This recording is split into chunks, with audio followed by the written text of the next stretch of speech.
नमो सिद्धाणं नमो आयर्याणं नमो वज्रायाणं नमो लोये सर्वसाहुरं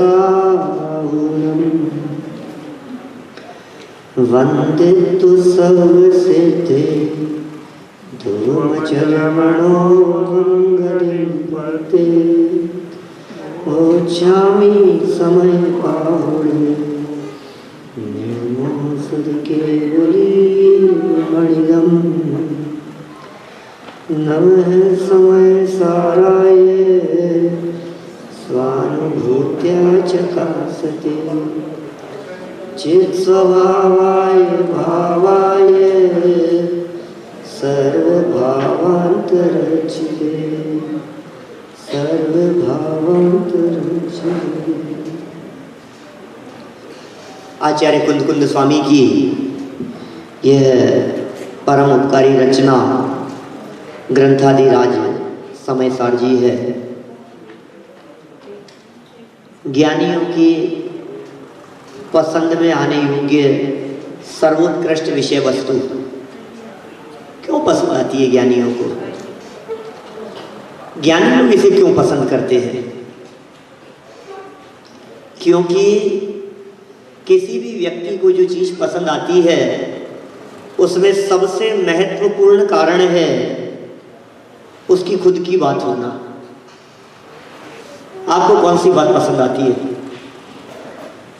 निश्चित रूप से वो बात पसंद आएगी जो बात मेरी होगी।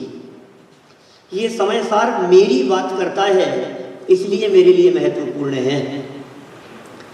आप यहां से कितनी भी जल्दी में जा रहे हो, कितना भी जरूरी काम हो और यहां से सब छोड़ करके निकल रहे थे, भाग दौड़ रहे थे और चार लोग बीच में बातें करते हुए आपका नाम लेके बात कर रहे थे, अब बोलो क्या होगा? रुक जाएंगे। बिल्कुल प्रैक्टिकल है ये बात। माने जहां हमने हमारा नाम सुना वहां हमारे कदम रुक गए। हम कह रहे हैं यहाँ नाम नहीं, मेरी महिमा बखान हो रहा है। बोलो मेरा चित्त और मेरा उपयोग ये इसमें क्यों नहीं रमेगा? ये बहुत सुंदर प्रकरण है। मेरी भूल को निकाल देने के लिए है, मेरी कमियों को निकाल देने के लिए है। अनादिकाल से इस जीव के अंदर जो पर पदार्थों में एकत्व ममत्व बुद्धि, जो पर के साथ में कर्तृत्व भोक्तृत्व बुद्धि, ये जो चार मिथ्या मान्यताएं बैठी है, उन चार मिथ्या मान्यताओं को जड़ मूल से उखाड़ देने वाली ज्ञान ज्योति यहाँ प्रकट हुई। और यहाँ आचार्य अमृतचंद्र स्वामी ने सर्वप्रथम उस ज्ञान ज्योति को वंदन किया। कर्ता कर्माधिकार मंगलाचरण की चर्चा हम दिन वाले सेशन में कर चुके थे। अब हम बढ़ते हैं आगे कि ये जीव अज्ञानी कब तक रहेगा। क्या चर्चा शुरू कर रहे हैं कर्ता कर्म अधिकार की। ये संसार परिभ्रमण कब तक है? मैं दुखी कब तक रहूंगा? संसार में कब तक घूमूंगा? जवाब है आपके पास। आप कब तक हैं साहब यहाँ पर?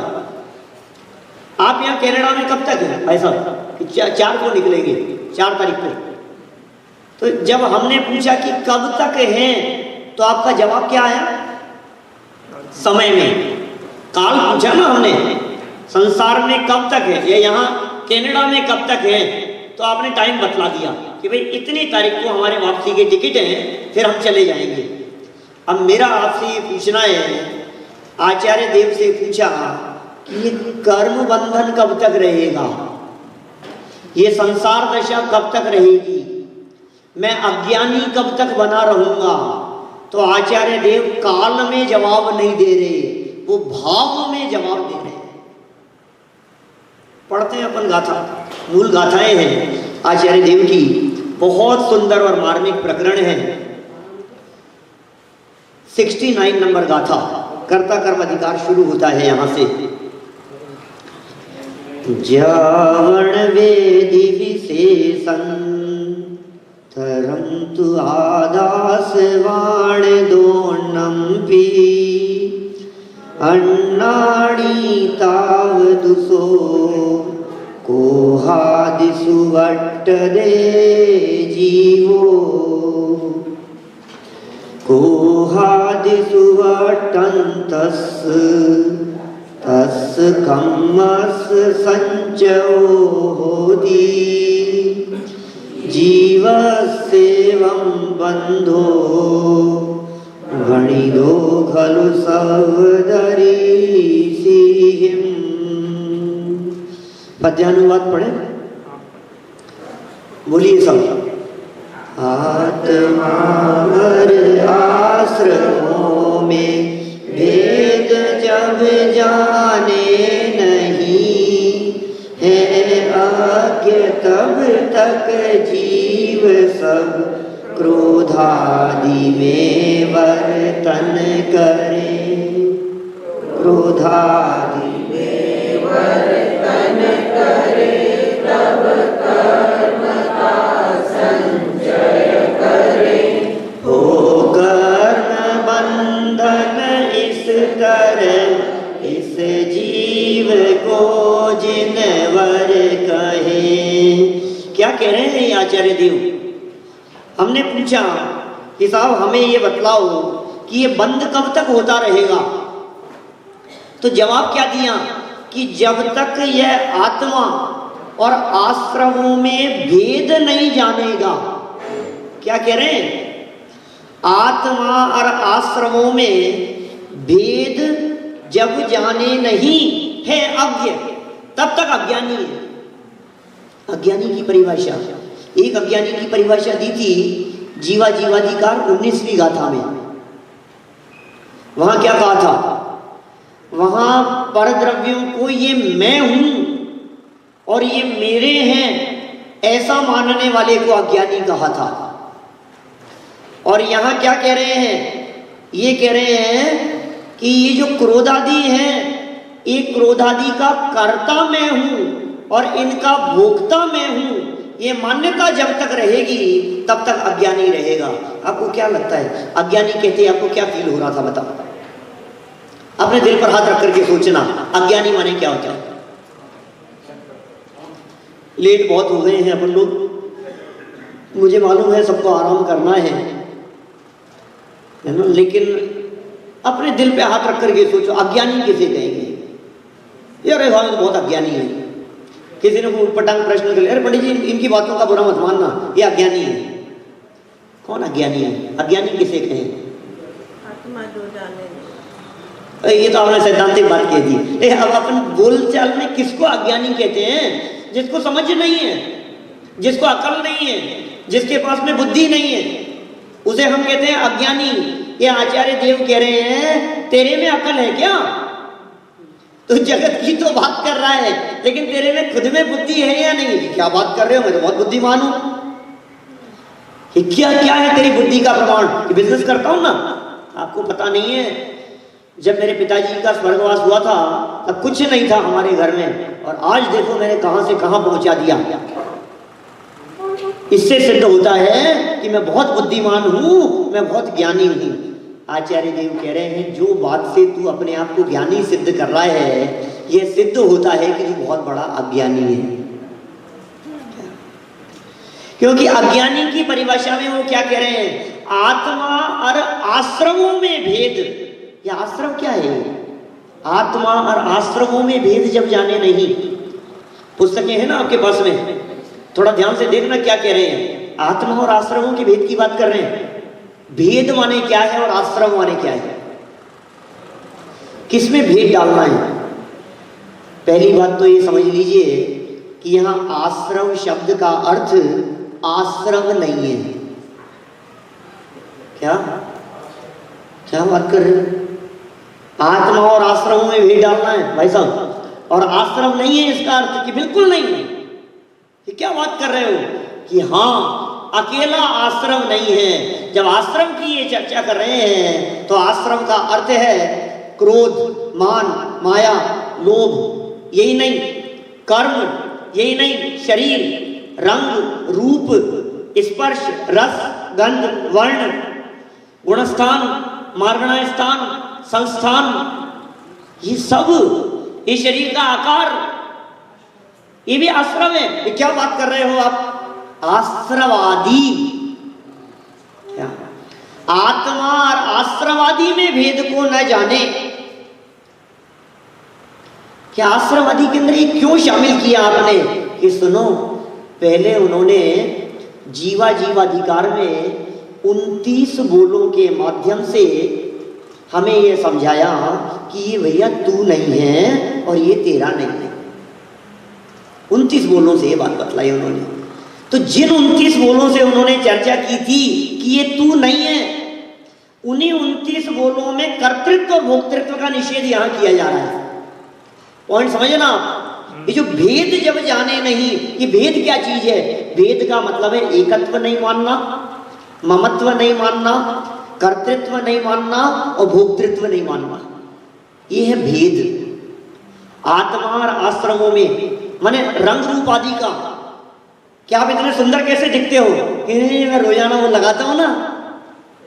अरे तुम पहले ये नक्की करो कि ये जो सुंदरता दिखाई दे रही है, ये सुंदरता मैं नहीं हूं, ये सुंदरता मेरी नहीं है, इस सुंदरता का कारण मैं नहीं हूं, इस सुंदरता की चर्चा होने पर उसका भोक्ता मैं नहीं हूं। ये ज्ञानी और अज्ञानी जीव की चर्चा कर रहे हैं यहां।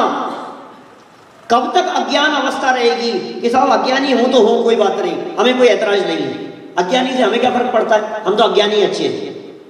बहुत से लोग मिलेंगे ऐसे, लेकिन साहब अज्ञानी है तो अज्ञानी सही, हमें क्या फर्क पड़ गया?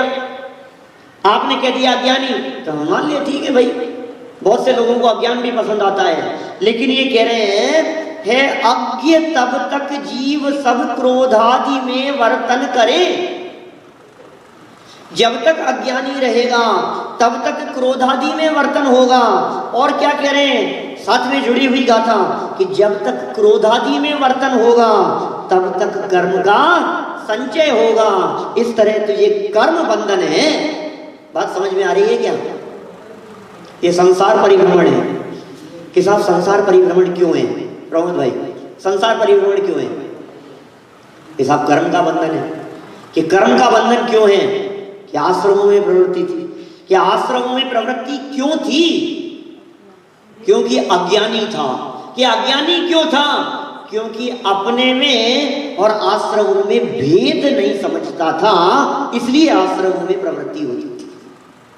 आप देख लो कहां कहां हमारी प्रवृत्ति हो रही है। एकत्व, ममत्व, कर्तृत्व, भोक्तृत्व बुद्धि हमारी कहां कहां चल रही है। सब में लगाना कि साहब शब्द तो यहां आश्रम दिया है कि सुनो, आश्रम के स्थान पर यदि वे कहते शरीर, तो आत्मा और शरीर में भेद जब तक नहीं जाने तब तक अज्ञानी है। उसकी जगह शब्द दे देते रूप, तो आत्मा और रूप में जब तक भेद नहीं जाने तब तक अज्ञानी है। आत्मा और कर्म जब तक भेद नहीं जाने तब तक अज्ञानी है। आत्मा और गुणस्थान जब तक भेद नहीं जाने तब तक अज्ञानी है। और भेद का मतलब मैं नहीं और मेरा नहीं। आपका कौन सा गुणस्थान है भाई साहब? कौन सा गुणस्थान है? पहला। संजय भाई कौन सा गुणस्थान है आपका? पहला। पता नहीं, कोई नहीं है? ऐसा तो नहीं कुछ भी नहीं हो।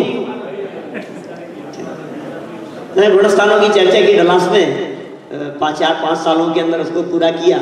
कई लोग ऐसे भी मिलते हैं जिनसे गुणस्थान के बारे में पूछो कि आपका कौन सा गुणस्थान है, तो क्या कहते हैं भाई साहब हमारे तो कोई गुणस्थान नहीं है। गुणस्थान हमारे कहां से होंगे? मैं तो पहली बार आया हूं यहाँ शिविर में, मेरे थोड़ी ना गुणस्थान होंगे। अरे नहीं भाई साहब, गुणस्थान जिनके नहीं होते हैं वे सिद्ध परमात्मा होते हैं। अरे ऐसा है क्या? हमें तो मालूम ही नहीं था। सब संसारी जीवों के कोई ना कोई गुणस्थान जरूर होते हैं। जैसे ही हमने ये बात कही तो सामने बैठा हुआ व्यक्ति बोला, फिर एक काम करो, कितने होते हैं? हमने कहा 14। तो एक काम करो, हमें आखिरी नंबर पे डाल दो। क्योंकि हम तो पहली बार आए, हमारा नंबर कहाँ होगा उन गुणस्थानों में? आखिरी नंबर पे डाल दो। मैंने कहा आखिरी नहीं, पहला नंबर है तुम्हारा। कि क्या बात करते हो पंडित जी, हमारा कहां पहला? पहला तो ऐसे आचार्यों का होगा, बड़े बड़े ज्ञानियों का होगा। अरे नहीं भाई, पहला गुणस्थान मिथ्या दृष्टि का है। गुणस्थान शब्द का अर्थ गुणों का स्थान नहीं है। यहाँ आचार्य देव कहना चाह रहे हैं कि गुणस्थान मैं नहीं हूं, कि कोई बात नहीं, मैं तो नहीं हूं, गुणस्थान मेरे तो है, कि नहीं गुणस्थान तेरे भी नहीं है। मैं ये 69 नंबर गाथा का अर्थ कर रहा हूं। आत्मा और आश्रवादी में भेद नहीं जाने, आत्मा और गुणस्थान में भेद नहीं जाने, सब पर लगाओ। अभी एक एक बोल की यदि चर्चा करें 29 बोलों में, तो कम से कम 29 मिनट तो चाहिए। एक एक मिनट भी बात करें तो भाई साहब, और एक एक घंटा बात करें तो 29 घंटे चाहिए। आत्मा में और गुणस्थान में आपको भेद लगता है कि मैं नहीं हूं? हाँ, गुणस्थान तो मैं नहीं हूं साहब, तो फिर गुणस्थान मेरे तो हैं, मेरा कौन सा गुणस्थान है? ये कहते हैं आपको क्या लगता है? नहीं, मेरे भी नहीं है, तो चलो कोई बात नहीं, मैं गुणस्थानों का कर्ता तो हूं। पहले से चौथे गुणस्थान का कर्ता कौन होगा? बोलो, सबको गुणस्थान पार करने हैं, उनका कर्ता कौन होगा? आपको अनंत दशा की प्राप्ति करनी है, आप कहेंगे साहब 13वां गुणस्थान, हमें 13वां गुणस्थान प्राप्त करना है, कि क्यों? हम भोगेंगे फिर उसको, कि सुन भाई तू गुणस्थान का भोगता भी नहीं है। ये भेद जब तक नहीं आएगा तब तक अज्ञानी बना हुआ है। ये कर्ता कर्म की प्रवृत्ति तब तक मिटेगी नहीं। तू कर्ता बन रहा है उसका, ये कर्ता कर्म अधिकार है। ये हमारे माथे पर जो कर्तृत्व का वजन है ना, गुणस्थान चढ़ो, गुणस्थान चढ़ो, दर्शन मोहनी का अभाव करो, मिथ्यात्व को नष्ट करो। गुणस्थान पहले से चौथा, और ये मैं बहुत कोशिश कर रहा हूँ, इस बार तो देखना मैं चौथे में चढ़ जाऊंगा। तू चढ़ जाएगा? ये समझो जैसे कहीं सीढ़ियां लगी हुई हो, उसको चढ़ना हो। कहां चढ़ना है? गुणस्थान चढ़ना है। ये भेद जानने मात्र की बात कर रहे हैं, और इसलिए भेद जानने की बात कर रहे हैं क्योंकि भेद के जानने के अलावा दूसरा कोई काम तू कर सकता नहीं है। ज्ञानी है, जानने का काम के अलावा दूसरा कोई काम होता नहीं है। ज्ञान के अलावा क्या काम करे? कितनी सुंदर परिभाषा। मुझे लगता है ज्ञानी और बहुत पढ़ लिए साहब, हम तो बहुत ज्ञानी है, बहुत ज्ञानी है साहब, बहुत शास्त्रों का अभ्यास है हमको। अच्छा, बहुत शास्त्रों का अभ्यास है आपको? आप ये जानते हो कि शरीर और आत्मा? हाँ जानता हूं मैं तो। कि नहीं, जानने का अर्थ क्या करना? जानने का अर्थ ये करना कि उनके साथ में एकत्व ममत्व बुद्धि नहीं होना, ये है भेद जानना। भेद मतलब अलग अलग है, और भेद जानना माने मैं, मेरा और कर्तृत्व भोक्तृत्व नहीं है, तब तो आपने भेद जाना। आपका कर्तृत्व भोक्तृत्व है या नहीं है? बोलो, आप फील क्या कर रहे हो? यदि आपको ऐसा लग रहा है कि मैं ही तो करने वाला, गुणस्थान तो मुझे ही पार करने हैं, पुरुषार्थ तो किसको करना है? बोलो, पुरुषार्थ किसको करना है? आपने वो करना है ना पुरुषार्थ। तो क्या पुरुषार्थ करना है? मैं खाली जानने वालों को करता नहीं। बहुत सुंदर प्रकरण चल रहा है। मुझे क्या पुरुषार्थ करना है ये बताओ। कर्मों का अभाव करने का पुरुषार्थ करना है, पर में मेरा पुरुषार्थ नहीं चलता। ये कह रहे हैं सारी गाड़ी आपकी ये यहां आकर के अटक गई। जैन शासन का प्राण है ये सब्जेक्ट जिसकी हम चर्चा कर रहे हैं। हंसी मजाक में उड़ा देने जैसा नहीं है, बहुत गंभीर विषय है, उपयोग की एकाग्रता करके सुनने लायक है। भाई साहब, ये बात समझ में आनी चाहिए कि मैं क्या हूं और मेरा क्या है। ये कह रहे हैं जब तक तू इनका भेद नहीं जानेगा, आत्मा में और आश्रम में, आत्मा में और क्रोध आदि में, क्रोध और आत्मा में भेद है या नहीं है? कभी कभी तो ऐसे ऐसे महान लोग मिलते हैं, अरे महान लोगों की क्या बात करें, हम लोगों में सब महान लोग बैठे हुए हैं। जब जीव की पहचान की बात करते हैं तो लक्षणीय बना देते हैं। अरे जिसको गुस्सा आता है ना वो जीव है या नहीं है? बोलो, जीव को नहीं आता गुस्सा, इसको आता है। गुस्सा किसको आता है? इसको आता है क्या? हाँ या नहीं? जैसे आप बोल रहे हैं ऐसे ही मैं भी बोलने लगूं तो क्या होगा? ऐसे ही बोले कितना अच्छा है भाई साहब, इतना धीरे धीरे, शांति भी मिले, थोड़ा सा झपकी लेने का भी मौका मिले, थोड़ी नींद भी आ जाए। आ रही है कि नींद? कंचन आंटी नींद आ रही है क्या? आ रही है थोड़ी थोड़ी। ये सत्य बोलते हैं बिल्कुल, देखना सही कह रहे हैं, थोड़ी थोड़ी आ रही है। कौन सी नींद आ रही है आपको? आप जानते हैं नींद 5 प्रकार की होती है? आप जानते हैं दीपक भाई? आप नहीं जानते? आपको कौन सी निद्रा है? क्या पता मुझे, आपने नींद भी 5 प्रकार की होती है, पहली बार सुन रहे। एक गर्मियों की, एक सर्दियों की, एक एसी में, एक विदाउट एसी में, एक होटल में, एक रूम में, अपने घर में। कौन कौन सी 5 प्रकार की निद्रा होती है? पहली निद्रा, निद्रा के 5 प्रकारों में सबसे पहला नाम है प्रचला। प्रचला। दूसरे नंबर पर निद्रा। पहले का नाम, पहला प्रचला, पीछे से बोलो, पहले का नाम, पहले का नाम, पहले का नाम। दूसरा है निद्रा। पहली प्रचला, दूसरी निद्रा। नंबर 3 प्रचला प्रचला, इसको डबल करना है, प्रचला प्रचला। नंबर 4 इसको डबल कर दो, निद्रा निद्रा। और 5वां नंबर ऋषभ, स्त्यान गृद्धि। स्त्यान गृद्धि। नंबर 1 प्रचला। शब्द थोड़ा सा कठिन भले ही होगा, लेकिन कठिन नहीं है। ये प्रचला निद्रा क्या होती है? ये प्रचला निद्रा वाले भाई साहब, अधिकांश रोग प्रवचन सभाओं में पाए जाते हैं।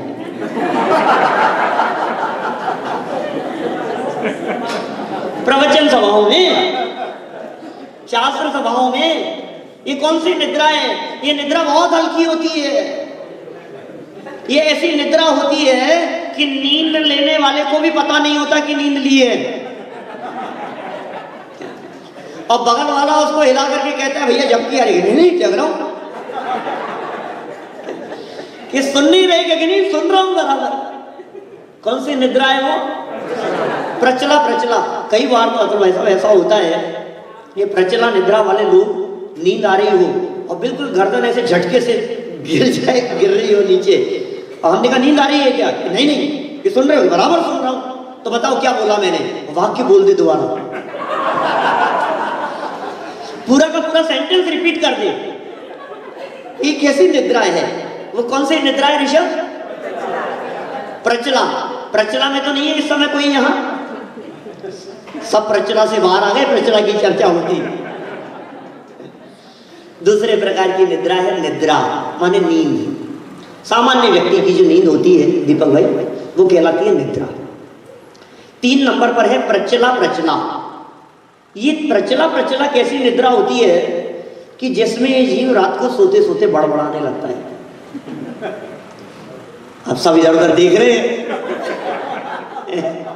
इधर वाले इधर, इधर वाले इधर। रात को बड़बड़ाने लगता है, मुंह से लार बहने लगती है, हाथ पांव इधर उधर पछाड़ता है। कभी कभी कहते हैं ना कि ये तो इतनी लातें मारता है ये बच्चा सोते हुए, उसको पता नहीं है ये लात मारता थोड़ी ना है, लेकिन वो हाथ पांव इधर उधर चलाता है, उसको पता नहीं है, मुंह से बोलने लगता है। तो ये सब काम है तीसरे प्रकार की निद्रा। इसका नाम है प्रचला प्रचला। बिस्तरों में सुसु कर देते हैं बच्चे, ये प्रचला प्रचला निद्रा के काल में होता है ऐसा। 3 हो गई। चौथे प्रकार की निद्रा है निद्रा पे निद्रा, डबल निद्रा, नींद पे नींद। ये कैसी नींद है? उठाने से भी नहीं उठे, इतनी गहरी नींद, इतनी गहरी नींद। लोग ऐसा कहते हैं कुंभकर्ण जैसी निद्रा। यद्यपि कुंभकर्ण ऐसी नींद नहीं लेते थे, मोक्षगामी जीव थे, सम्यक दृष्टि जीव थे, ये तो अन्यमतियों की कल्पना है, लेकिन प्रसिद्ध है कुंभकर्ण के नाम से ऐसी निद्रा। कभी कभी ऐसा नहीं होता है, आपको याद आता होगा, हमें सुबह जल्दी उठना है, एग्जाम्स टाइम चल रहे हैं और पढ़ना है हमारे को जल्दी उठ करके, सुबह 4 बजे उठ करके पढ़ूंगा। रात को ये कह करके सो गए, अलार्म लगा ली घर पे, मम्मी को कह करके सो गए, मम्मी सुबह 4 बजे प्लीज उठा देना मेरे को। और जब उठे और उठने पर घड़ी देखी तो सुबह 7 बज गए। अब कहता है आपने मेरे को उठाया क्यों नहीं? कि बेटा उठाया कितनी बार, तो उठा ही नहीं। तो बार बार उठाने पर भी ना उठे, ये क्या है? निद्रा निद्रा। और 5वीं एक निद्रा है स्त्यान वृद्धि, जिसे बीमारी के रूप में देखा जाता है। नींदों में चलने की आदत वाले आपने कई लोग देखे सुने हैं क्या? मैं जानता हूं ऐसा 2-3 लोगों को ऐसे जिनको नींदों में चलने की आदत है, हमारे स्मारक से जुड़े हैं वो लोग। वो कमरे से उठ करके जाने लगे, और जो क्लासमेट थे उनके उन्होंने 2-3 बार तो सोचा जाता कहाँ है, फिर 1-2 बार उसका पीछा किया तो मालूम चला कि उसको कुछ पता ही नहीं हो तो चल रहा है। फिर क्या किया, कभी उन्होंने वो जब चल रहा था तो उसको चलते चलते को घुमा दिया तो वापस रूम में आ गया। फिर आगे से वो अंदर से रूम को लॉक करके सोने लगे। ये बीमारी है। नींदों में उठ करके चलने लगे, इधर उधर जाए और कुछ पता नहीं लगे, रात को उठ करके चला जाए और कुछ भी करे आए, इधर उधर जा करके कुछ काम कर आए, घूमे आए, फिर आए, चोरी कर आए, किसी की हत्या कर आए, डाका डाले आए, एक्सीडेंट कर आए, और जब वापस लौट करके आए, सो जाए और सुबह उठे और कोई पूछे कहाँ गए थे रात को, ये कहीं नहीं, मैं तो जल्दी सो गया था, पता ही नहीं। नींदों में चलने की आदत, ये 5वीं निद्रा। चलो कोई बात नहीं, हम तो विषय की तरफ वापस आते हैं। कौन सी निद्रा है अभी आप लोगों की? लो, प्रचला। प्रचला में जवाब दे रहे हैं आप? प्रचला में जवाब भी दे सकते हैं। बहुत हल्की निद्रा होती है। चलिए, अपन तो भेद जानने की बात है भाई, हमें ये भेद समझ में आ रहा है या नहीं। क्रोध में और आत्मा में जब तक हमारे को अंतर नहीं समझ में आएगा, मुझे बहुत गुस्सा आता है, सही बतलाओ, गुस्सा के करता आप हो या नहीं? ये भेद जानने की बात कर रहे हैं। मैं क्रोध का करता नहीं हूं, मुझे क्रोध नहीं आता, मैं क्रोध का करता 3 काल में नहीं हो सकता। इस भेद को जानने की चर्चा कर रहे हैं। अरे साहब, ये तो बहुत घमंडी है। हम किसी व्यक्ति को क्रोधी कह देते हैं, किसी व्यक्ति को घमंडी कह देते हैं, किसी व्यक्ति को लोभी कह देते हैं, किसी को मायाचारी कह देते हैं, अपने आप के बारे में कह देते हैं। सुनो, तुम पहले भेद तो करो, निर्णय तो करो कि तुम कौन हो, तुम्हारा अस्तित्व क्या है, तुम्हारा स्वरूप क्या है। अपने स्वरूप की जब तक पहचान नहीं होगी तब तक आप अज्ञानी बने रहेंगे। और उसके लिए बहुत सुंदर शब्द यहाँ इन्होंने भेद डालने संबंधी शब्द यहाँ दिए हैं। मैं आगे बढ़ता हूँ। आचार्य देव ने ये बात अपने माथे पर नहीं ली, क्रोध आदि के संदर्भ में कि कर्ता कौन है, क्रोध का कर्ता कौन है। ये कह रहे हैं क्रोध का कर्ता जीव नहीं है। ये बात मैं नहीं कह रहा हूं, ये बात जिनेंद्र भगवान ने कही है। बोलो, लिखा है ना ऊपर ऐसा, जिनेंद्र भगवान के द्वारा ये बात कही गई है। सवदर्शिहिम, ये शब्द है 70 नंबर गाथा का लास्ट शब्द क्या है? सवदर्शिहिम, सर्वदर्शियों के द्वारा ये बात कही गई है। जिनेंद्र भगवान, जिन्होंने सब कुछ देखा है, वे ये बात कहते हैं। आपकी ये बात यदि गले नहीं उतरती हो तो सर्वज्ञ भगवान को सामने ला करके देखो कि वे 3 लोक के नाथ सर्वज्ञ परमात्मा क्या बात कर रहे हैं। क्रोध नहीं है। देखो, क्रोध भी कई प्रकार का होता है। क्रोध माने कौन सा क्रोध? मैं नहीं हूं, मेरा नहीं है, मैं करता नहीं हूं, मैं भोगता नहीं हूं। तो कौन से क्रोध का? आप जानते हैं क्रोध 2 प्रकार का है, 3 भी प्रकार कर सकता हूं मैं क्रोध के। कौन कौन से? बोलो, कोई ज्ञानी है? कोई? अच्छा, कोई अज्ञानी बता सकते? आप ये सोच करके नहीं बोल रहे हो कि आप ज्ञानी कह रहे हो, ज्ञानी की परिभाषा में तो घटित नहीं होते हैं हम। एक तो द्रव्य क्रोध, एक द्रव्य, अरे वो तो वो अलग है। यही सोच रहे, एक कौन सा माइनस कर दिया? 4 है ना, अनंतानुबंधी क्रोध, अप्रत्याख्यान क्रोध, प्रत्याख्यान क्रोध, संचरण क्रोध, 4। मैं उनकी बात नहीं कर रहा, 4 नहीं, अभी 3 की बात कर रहा हूं। तो पंडित जी कौन सा माइनस करोगे? कि नहीं, इन 4 में से नहीं। एक है द्रव्य क्रोध, एक है क्रोध नामक प्रकृति, क्रोध नामक कर्म, जो चारित्र मोह की प्रकृति है, फिजिकल प्रकृति है, परमाणु है उसके, पुद्गल है, पौद्गलिक है वो प्रकृतियां, जानते हैं आप। वो कर्म प्रकृति, वो जड़ प्रकृति है। एक पहले प्रकार का क्रोध। दूसरे प्रकार का क्रोध है, वो है भाव क्रोध। भाव क्रोध, क्रोध रूप परिणाम, गुस्सा आ रहा है, जीव की पर्याय में होने वाला वो गुस्सा।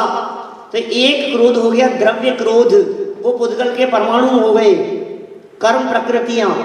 एक हो गया भाव क्रोध। तो भाव क्रोध क्या है? अपना परिणाम है, विकारी भाव। एक और तीसरा क्रोध होता है, एक है द्रव्य कर्म, एक है भाव कर्म और एक तीसरा क्रोध और है, वो है नौ कर्म। ये क्या बात कर रहे हो? नौ कर्म भी होता है कि हाँ, नौ कर्म भी होता है कि द्रव्य कर्म और भाव कर्म के बिना भी होता है कि हाँ, बिल्कुल होता है। ऐसा कैसे होगा? आंखें लाल हो जाना है, हम फड़फड़ाने लगना, ऐसा जो शरीर का जो आकार दिख रहा है आपको, क्रोध रूप जो प्रवृत्ति दिख रही है, ये नौकर्म क्रोध है। जो आप देख करके कह रहे हो ना कि गुस्सा आ रहा है, ये नौकर्म क्रोध है। कि लेकिन साहब द्रव्य कर्म भाव कर्म के बिना कैसे होगा? कि होता है, कभी कभी ऐसा भी होता है। कभी कभी आप नाटक करते हुए भी किसी को क्रोध प्रदर्शित करते हैं, बच्चे को गुस्सा बिल्कुल नहीं कर रहे हैं, क्रोध की एक्टिंग, टीवी की स्क्रीन पर क्रोध प्रदर्शित करने वाले लोग न तो द्रव्य क्रोध कर्म प्रकृति का उदय है क्या, न भावों में उस व्यक्ति के प्रति क्रोध है, लेकिन जो प्रदर्शन है वो है नौकर्म रूप क्रोध। हम पहचानते हैं ना, ये नौकर्म से पहचान रहे हैं, ये वेशभूषा से पहचान रहे हैं हम क्रोध को। तो यहां कौन से क्रोध के साथ में भिन्नता बतलाई है? द्रव्य कर्म वाले क्रोध के साथ में, भाव कर्म वाले क्रोध के साथ में, कि नौ कर्म वाले क्रोध के साथ में? मैं किसका कर्ता नहीं हूं? तीन में से किसका कर्ता नहीं हूं? भोक्ता नहीं हूं, एकत्व ममत्व नहीं है। बोलो मनीष भाई, तीनों का किसके साथ में नहीं है? तो नौ कर्म का हूं मैं कर्ता? अरे नौ कर्म का तो हुई नहीं। तो फिर द्रव्य कर्म का कि उसका भी नहीं, तो भाव कर्म का कर्ता भोक्ता हूं या नहीं? हूं या नहीं? नहीं है। भाव कर्म का कर्ता जीव नहीं है, तो फिर कौन है? भाव कर्म का कर्ता कौन है? अपने जो राग द्वेष आदि भाव हो रहे हैं, उन भावों का कर्ता कौन है? देखो, भेद विज्ञान की चर्चा चल रही है, बारीक प्रकरण है, इसके लिए आपको टीका की तरफ बढ़ना पड़ेगा। मैं टीका की कुछ पंक्तियां आपके सामने प्रस्तुत करता हूं, फिर देखेंगे अपन, हम बात करते हैं। बहुत मार्मिक प्रकरण है। आचार्य अमृतचंद्र स्वामी क्या कह रहे हैं? देखिए, कभी कभी आचार्य कुंद स्वामी की पंक्तियां यदि समझ में नहीं आए तो अमृतचंद्राचार्य की शरण लेनी पड़ती है, और इनकी शरण नहीं लोगे तो काम नहीं चलेगा। मैं कभी कभी ऐसा कहता हूँ, Acharya Kund Swami just like a doctor. Prescription लिख दिया उन्होंने, अब उसको पढ़ो तो अपने को समझ में नहीं आता। अब कौन बतला सकता है? ये तो जो डॉक्टर है ना, कौन दवाई देने वाले? आचार्य कुंद ने तो पर्चा लिख करके दे दिया गाथाएं कि अमृतचंद्राचार्य नहीं होते तो इन गाथाओं का मर्म कौन बतलाता। और अमृतचंद्राचार्य ने भी जो भाषा और बातें लिखी है वो भी बहुत जटिल पड़ती है। कभी कभी तो लगता है इस वर्तमान युग में हमारे परम उपकारी ये गुरुदेव श्री ना होते तो इस समय सार के मर्म को खोल करके कौन बताता? बताओ, यह आत्मा को परमात्मा बनने की विधि कौन बतलाता? इसलिए जितना उपकार है वो सब कम है, जितना उपकार गाया जाए। समय सार तो था, अमृतचंद्राचार्य भी थे, गाथाएं भी अवेलेबल थी, टीकाएं भी थी, लेकिन इनको बताने वाला कोई नहीं था। बोलो, ये कितना बड़ा उपकार है। चलो, अमृतचंद्राचार्य की पंक्तियों से पढ़ते हैं हम। यह आत्मा, थोड़े शब्द कठिन है, देखो ध्यान देना, लेकिन बारीकी से आप लोग पढ़ेंगे। पीछे है ना बुक्स आप लोगों के पास में? पीछे बुक्स है या नहीं है ना सबके पास? इधर है या नहीं है? चलो, यह आत्मा, कौन से आत्मा की बात चल रही है? वो आत्मा, उस आत्मा की, उस आत्मा की, कौन सा आत्मा? ये आत्मा तादात्म्य संबंध वाले आत्मा और ज्ञान में, क्या क्या कह रहे हैं? तादात्म्य संबंध वाले। ये कौन सा संबंध है? कि इनका आपसे क्या संबंध है? कि हमारे भाई हैं। कि इनसे क्या संबंध है? कि हमारी वाइफ है। इनसे क्या संबंध है? कि हमारा बेटा है। इनसे क्या संबंध है? ये हमारे चाचा हैं, मामा है, नाना है। ये कौन सा संबंध है? चाचा, मामा, नाना, काका, भाई, बेटा, ये सब संबंध तो समझ में आते हैं। ये कौन सा संबंध है? ज्ञान से आत्मा का कौन सा संबंध है? ज्ञान आत्मा का बेटा है कि भाई है? भाई है, बेटा है। ज्ञान और आत्मा का संबंध कैसा है? ये रिलेशन क्या है? ये रिलेशन तो समझते हैं आप लोगों के, तो रिलेशन बहुत कम होते हैं वैसे भी। आपके तो चाचा हो या मामा हो, सब क्या है, एक ही खाते हैं ना, अंकल हैं। अवैध है आपके। गुजराती में अलग होता है कि एक ही होते हैं?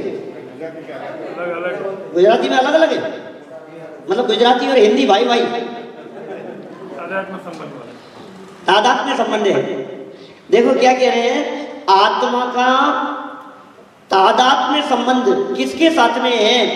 कि ज्ञान के साथ में। यह आत्मा माने ये जीव माने हम तादात्म्य संबंध वाले आत्मा और ज्ञान में विशेष अंतर न होने से उनमें परस्पर भिन्नता न देखता हुआ ज्ञान में आत्मपने माने निशंकतया प्रवर्तता है। ज्ञान और आत्मा का जो संबंध है वो संबंध है तादात्म्य संबंध। उसमें भिन्नता, परस्पर भिन्नता में देखता हुआ निशंकतया प्रवर्तता है। सो ठीक ही है, क्योंकि ज्ञान क्रिया आत्मा की स्वभावभूत क्रिया है। इस कारण उसमें निशंकतया प्रवर्तन का निषेध नहीं किया गया है, क्योंकि वो स्वभावभूत क्रिया है। किंतु यह आत्मा संयोग सिद्ध संबंध वाले, पहले संबंध का क्या नाम दिया था? क्या नाम दिया था एक संबंध का? तादात्म्य संबंध। अंकित भाई क्या नाम?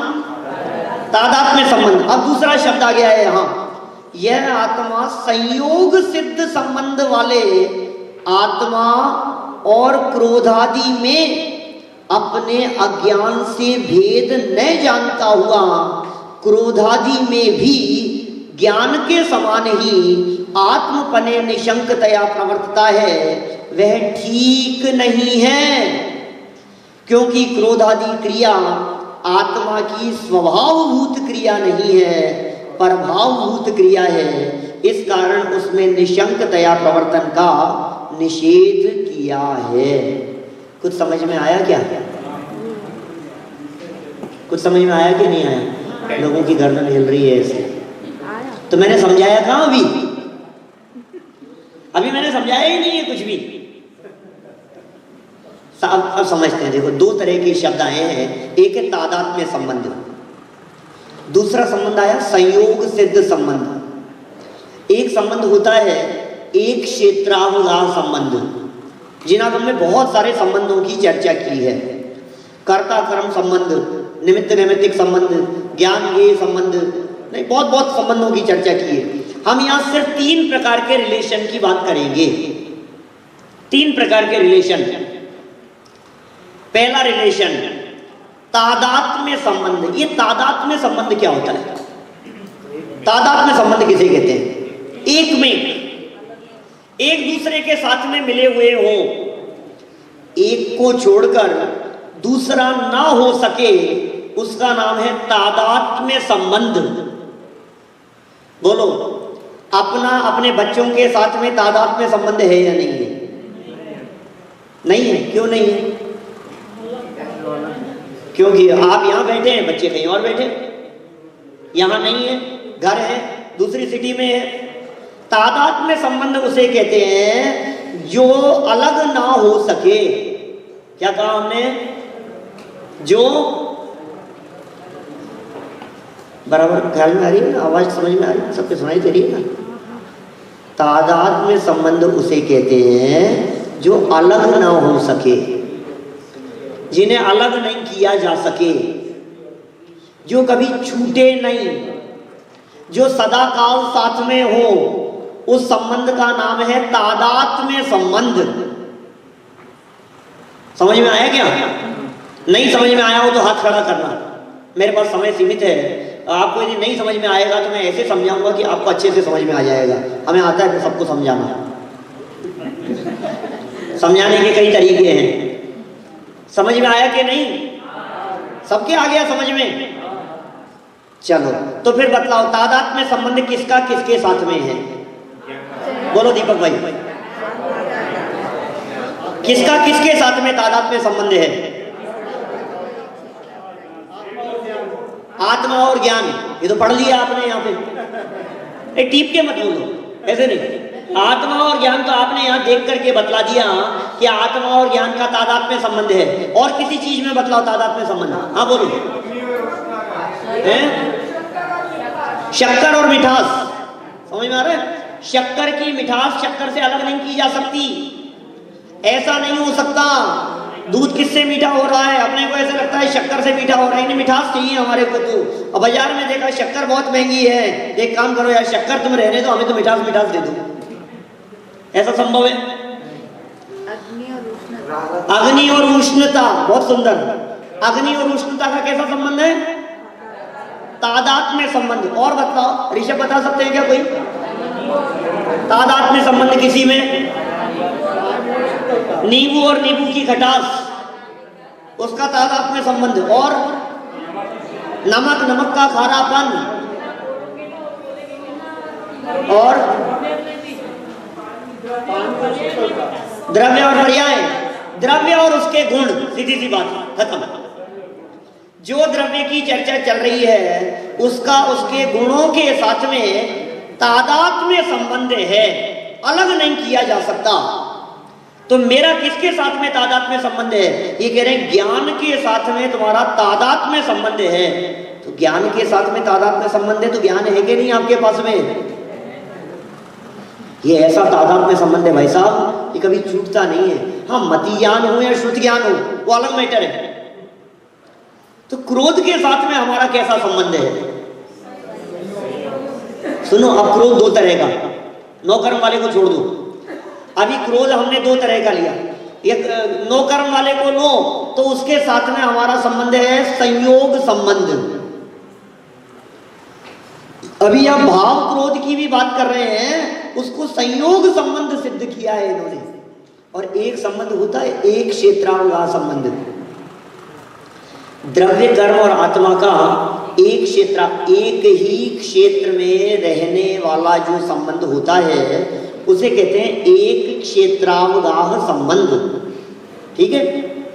शरीर और आत्मा का संबंध कैसा है? एक क्षेत्रावगाह संबंध। कर्म, द्रव्य, कर्म और आत्मा का संबंध कैसा है?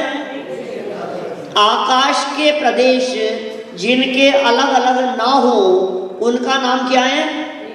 एक क्षेत्रावगाह संबंध। अच्छा, ज्ञान की पर्याय और आत्मा, इनका कैसा संबंध है? अब सुन थोड़ा गंभीरता से। ज्ञान की पर्याय और आत्मा का कैसा संबंध है? बोलो। तादाद में संबंध, पर्याय के साथ भी एक पर्याय तो अलग नहीं, तादाद में संबंध है, लेकिन क्षणिक तादाद में संबंध। मति ज्ञान के साथ आत्मा का क्षणिक तादाद में संबंध, श्रुत ज्ञान के साथ आत्मा का क्षणिक तादाद में संबंध, अवधि ज्ञान, मने पर्याय ज्ञान, पर्यायों के साथ आत्मा का क्षणिक तादाद में संबंध, और ज्ञान के साथ आत्मा का नित्य तादाद में संबंध। निगोद में भी चला गया तो ज्ञान से रहित नहीं हुआ। ये ज्ञान बहुत पावरफुल चीज है भाई साहब। सर्वज्ञ भी बन जाएगा ना। निगोद में था तो अक्षर के अनंत में भाग ज्ञान भाई साहब।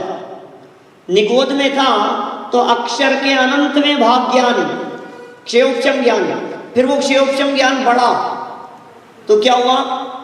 एक इंद्रिय से दो इंद्रिय हो गया, और ज्यादा क्षेयोपशम ज्ञान, और ज्यादा क्षेयोपशम ज्ञान, अवधि ज्ञान हो गया, मने पर्याय ज्ञान हो गया। वो क्षेयोपशम ज्ञान बढ़ते बढ़ते बढ़ते बढ़ते कहां तक पहुंच गया? मने पर्याय ज्ञान, सर्वोत्कृष्ट मने पर्याय ज्ञान तक। ये बढ़ते बढ़ते कहां तक पहुंचेगा? केवल ज्ञान तक। केवल ज्ञान तक नहीं पहुंचेगा। एक क्षेयोपशम ज्ञान बढ़ते बढ़ते केवल ज्ञान तक नहीं पहुंचता है। एक क्षेयोपशम ज्ञान जब खत्म हो जाता है तो केवल ज्ञान होता है। वो क्षयिक ज्ञान है, एक क्षेयोपशम ज्ञान है। इनके साथ में हमारा है तादाद में संबंध। तो कहा ये तो मेरा हो गया। इसका मतलब जहां जहां ज्ञान वहां वहां आत्मा। तादाद में संबंध का मतलब जहां ज्ञान होगा वहां आत्मा होगा, जहां आत्मा होगा वहां ज्ञान होगा। एक मिनट में खत्म करता हूं, बस ये इतनी सी बात आपके समझ में आ जाए। ज्ञान के साथ में मेरा यदि तादात्म्य संबंध है तो आचार्य देव कह रहे हैं कि ज्ञान तुम हो, ज्ञान तुम्हारा है, तुम्हारी प्रवृत्ति यदि ज्ञान में होती है और निशंकतया प्रवृत्ति होती है तो हमें कोई बाधा नहीं है। लेकिन ध्यान रखना, ऐसा क्रोध भी तो मेरा ही है ना, क्रोध के साथ में मेरा क्षणिक तादात्म्य संबंध नहीं है क्या? क्रोध की पर्याय भी तो आखिर आत्मा में उत्पन्न होती है ना दीपक भाई, क्यों सर? क्रोध की पर्याय के साथ में क्षणिक तादात्म्य संबंध तो है ही ना हमारा। सुनो, ये यहां कह रहे हैं क्रोध तुम्हारी स्वभावभूत क्रिया नहीं, क्या जो स्वभावभूत क्रिया होगी उसके साथ में तुम्हारा तादात्म्य संबंध है और क्रोध के साथ में तुम्हारी विभावभूत क्रिया है। इसलिए क्रोध क्रिया तुम्हारी क्रिया नहीं है, उसके साथ में संयोग संबंध है। और जिसके साथ में संयोग संबंध है माने जो अपना नहीं है, माने जो भिन्न वस्तु है, यदि तुमने उसे अपना कहा, अपना माना तो तुम्हारी उसमें प्रवृत्ति निशंकतया होगी। आप समझ रहे हैं? दो मिनट सुनो बात गहराई से।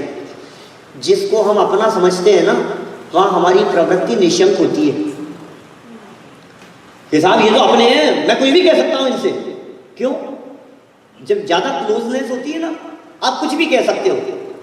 देखो किसी दूसरे के घर में आपको प्रवेश करना हो तो आपको शंका होती है कि नहीं? डायरेक्ट जा सकते हो, आप गेट लगाओ खोल करके अंदर घुस सकते हो किसी के भी घर में। अपना नहीं, अपना नहीं, हम कैसे जा सकते हैं? ऐसा कैसे हो सकता है? बाहर से बैल बजाएगा, नॉक करेगा, कोई नहीं दिखेगा, तू भी ऐसा डरता डरता जाएगा, कोई दिख नहीं रहा है, आवाज लगाएगा, सशंकित प्रवृत्ति होगी।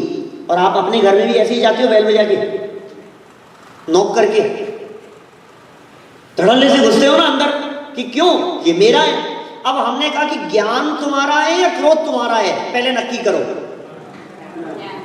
ज्ञान हमारा है कि क्रोध यदि अपना मान लिया गया तो आचार्य देव कह रहे हैं क्रोध में तेरी प्रवृत्ति निशंकतया होगी। और क्रोध में यदि तेरी प्रवृत्ति निशंकतया हुई तो कर्म का आश्रय हुए बिना नहीं रहेगा। क्रोध आदि में तू निशंकतया यदि प्रवर्तन करेगा तो कर्म का संचय करेगा, इस तरह कर्म का बंधन होगा और तेरा अनंत संसार खड़ा हो जाएगा। यदि तू संसार से मुक्त होना चाहता है तो ये क्रोध मेरा नहीं है, ये क्रोधादि 29 प्रकार के बोल, जिसमें वर्णादि 20 और रागादि 9, इन 29 बोलों से वेद विज्ञान करने का प्रयास करो।